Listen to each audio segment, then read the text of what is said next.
July 17, 2018, 3:26 p.m. Last updated, July 17, 2018, 6:39 p.m. Sen. Rand Paul has defended President Donald Trump's meeting and press conference with Russian President Vladimir Putin in an interview on July 17. Paul, our Kentucky, is among only a handful of Republican lawmakers who side with the president, amid an avalanche of negative news coverage and criticism from both sides of the aisle. A staunch advocate of non-intervention, Paul told CBS's This Morning that meeting with foreign adversaries should be lauded and not belittled. Every Democrat on Capitol Hill objected to him meeting with Putin. Every neoconservative and warmonger on the right also objected to it. So yes, the vast majority of the foreign policy community, the bipartisan consensus said, you shouldn't meet with Putin, Paul said. They also said he shouldn't meet with Kim, and this is an extraordinary thing about President Trump that should be lauded and not belittled, that he is willing to meet with adversaries to try to prevent us from having World War III. Democrats and Republicans on Capitol Hill, former Obama administration officials, and major media outlets have criticized Trump after the July 16 summit for not publicly admonishing Putin for allegedly interfering with the 2016 election. Some of the criticism of Trump's meeting with Putin focuses on Russia's poor record on human rights and press freedom, as well as Putin's image as an autocrat. Paul waved that notion aside and pointed out that the United States maintained a direct line with the Soviet Union during the height of the Cold War, and the world is a safer and a much better place because we had that line of communication.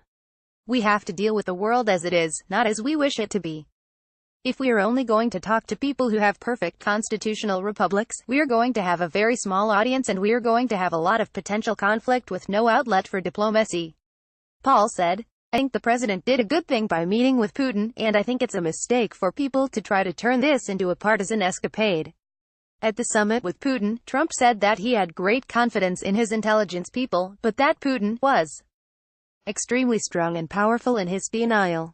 The president also pointed to three crucial pieces of evidence concerning the alleged Russian hacking: the Hillary Clinton email server, the Democratic National Committee (DNC) server, and the House Democratic Caucus server maintained by Imran Awan, a fired congressional aide. 3 days before the summit, Special Counsel Robert Mueller filed an indictment accusing 12 Russian intelligence officers of hacking Democratic computer systems, including the DNC server. The indictment alleges that the Russians stole emails and disseminated them in order to sow discord during the 2016 election. Trump likely pointed to the DNC server to substantiate his doubt about Mueller's indictment and the intelligence community's assessment. In the hacking case, the DNC server is the proverbial scene of the crime, but the DNC has denied investigators access to the server. Former FBI Director James Comey told the Senate in June last year that the DNC had refused to give the FBI access to the server, despite multiple requests. Mueller was tasked last year with investigating allegations of Russian interference in the 2016 election and whether any member of the Trump campaign colluded with Moscow.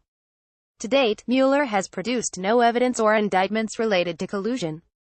The special counsel did charge a total of 25 Russians with crimes related to meddling in the election. Paul made a distinction between meddling and collusion. The senator said that the collusion allegations are based on a partisan investigation started by Clinton loyalists at the behest of her campaign. The core evidence of collusion is a dossier, which was compiled by a former British spy and paid for by the Clinton campaign and the DNC. The ex-spy, Christopher Steele, used sources with close ties to the Kremlin to compile the dossier. The claims within the document have not been substantiated after intense investigations by the intelligence community, Congress, and the media. Partisans in the intelligence community used the dossier to spin a collusion narrative and start a counterintelligence probe into the Trump campaign. The FBI used the dossier to obtain a warrant to spy on campaign volunteer Carter Page.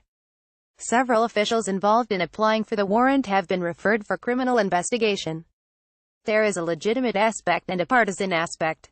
And we all have now concluded and now understand that the investigation was started by partisans. James Clapper, John Brennan, who started the investigation at the behest of the Clinton campaign, who paid somebody in Russia to come up with a dossier.